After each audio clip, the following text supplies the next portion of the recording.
उसरली ग्रामपंचायत हद्दीतल्या गावदेवी परिसरात नागरिक अक्षरशः अंधारात. सततची बत्ती गुल, सततचा त्रास आणि महावितरणचे अधिकारी मात्र कायम निष्क्रिय. बिल्डरांनी लाखो रुपये घेऊन मोठ्या थाटात घरे विकली, पण तेथे राहणाऱ्या नागरिकांचे हाल मात्र अमानुष पातळीवर. दररोज लाईट जाणं, तासनतास अंधार आणि हा त्रास एवढा वाढला आहे की नागरिक घर बदलण्याची वेळ आली आहे. पण प्रश्न असा, जायचे कुठे? नवी जागा घ्यायला गेले तर खर्च प्रचंड आणि इथे राहायचे तर महावितरणचा त्रास कायम. सर्वात मोठा धक्का म्हणजे नागरिकांनी कितीही फोन केले, कितीही तक्रारी नोंदवल्या तरी महावितरण अधिकारी हलतही नाहीत. त्यांचा कामचुकारपणा इतका वाढला आहे की परिसरातील अंधार त्यांना काहीच वाटत नाही.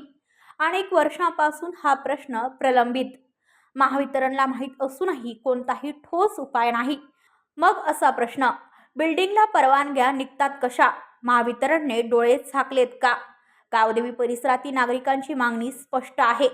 जर महावितरण अधिकाऱ्यांना हा प्रश्न सोडवता येत नसेल तर खुर्ची खाली करा आणि काम करणारा अधिकारी नेमावा. अंधारात जगणाऱ्या नागरिकांचा हा आक्रोश आहे. आता तरी महावितरण जागे होणार का? आपल्या परिसरातील बातम्या आमच्यापर्यंत पोहोचवण्यासाठी स्क्रीनवर दिलेल्या क्रमांकावर संपर्क साधू शकता.